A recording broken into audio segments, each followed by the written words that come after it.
আমরা আজ ভাইরাস সম্পর্কে জানার চেষ্টা করব। আজ আমরা জানব কেন চীনের centre for disease control and prevention বা সিডিসি ওয়েবসাইটের তথ্য অনুযায়ী এইচএমপিভি কোভিড-19 মতোই একটি আরএনএ ভাইরাস, অর্থাৎ এর জিনের গঠন একই। এই ভাইরাসও শ্বাসযন্ত্রে আক্রমণ করে, তবে এরা একই পরিবারের ভাইরাস নয়। অর্থাৎ কোভিডের টিকা নেওয়া থাকলে বা আগে কখনো কোভিড হলেও আপনার এইচএমপিভির সংক্রমণ হতে পারে। কোভিডের ইমিউনিটি আপনাকে এইচএমপিভি থেকে সুরক্ষা দেবে না। নেদারল্যান্ডসের গবেষকরা শিশুদের শ্বাসযন্ত্রের সংক্রমণের নমুনা পরীক্ষা করার সময় প্রথম এই ভাইরাসের ব্যাপারে জানতে পারেন। সিডিসি জানিয়েছে, ভাইরাসটি অন্তত 7 বছর আগেই ছড়িয়েছে।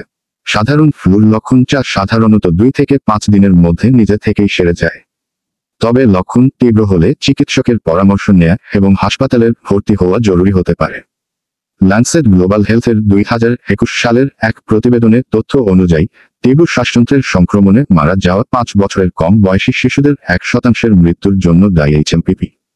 ডায়াবেটিস, উচ্চ রক্তচাপ, কিডনি জটিলতা বা ক্যান্সারের মতো কঠিন রোগ আক্রান্তরা, সেই সাথে সিওপিডি, অ্যাজমা ও পালমোনারি ফাইব্রোসিসের মধ্যে শ্বাসযন্ত্রের রোগীদের মাঝে সংক্রমণের লক্ষণগুলো গুরুতর আকারে দেখা দিতে পারে, এমনকি তাদের মৃত্যু পর্যন্ত হতে পারে। তাই জটিল রোগের আক্রান্তদের এমন লক্ষণ দেখা দিলে অবহেলা করা যাবে না। প্রতিরোধের ব্যবস্থা কি? করোনা মোকাবিলায় যেসব সতর্ক নেওয়া হয়েছিল, একই ধরনের পদক্ষেপে এই ভাইরাস প্রতিরোধ করা সম্ভব।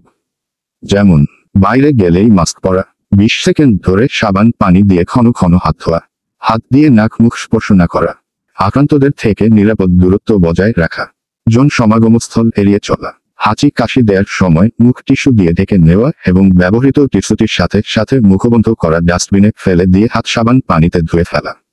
যদি টিস্যু না থাকে তাহলে কোনোই ভাঁজ করে সেখানে মুখ গুজে হাঁচি দেওয়া। রোগ প্রতিরোধ ক্ষমতা বাড়াতে পুষ্টিকর খাবার খাওয়া, পাশাপাশি পর্যাপ্ত পানি ও শ্বাস প্রশ্বাসের ব্যায়াম করা। সর্দি কাশি, জ্বর হলেও অবহেলা না করে চিকিৎসকের পরামর্শ নেওয়া।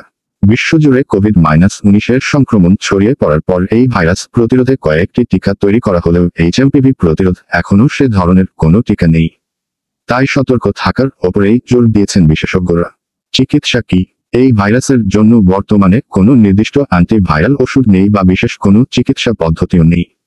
চিকিৎসকরা সাধারণত লক্ষণ বুঝে তা উপশমের চেষ্টা করে থাকেন। যেমন জ্বর হলে তাপমাত্রা কমানোর ওষুধ দেন, সর্দি গলা ব্যথা বা শ্বাস নিতে সমস্যা হলে সে অনুযায়ী চিকিৎসা বা ওষুধ দেয়া হয়। চিকিৎসকরা বেশিরভাগ ক্ষেত্রে রোগীকে বিশ্রাম, পুষ্টিকর খাবার খাওয়া এবং পর্যাপ্ত পানি জাতীয় খাবার খাওয়ার পরামর্শ দিয়ে থাকেন। তবে এই ভাইরাসের চিকিৎসায় অ্যান্টিভাইরাল ওষুধ ব্যবহার করার বিরুদ্ধে সতর্ক করেছেন সাংহাই হাসপাতালের চিকিৎসক এবং বাংলাদেশের ভাইরোলজিস্টরা।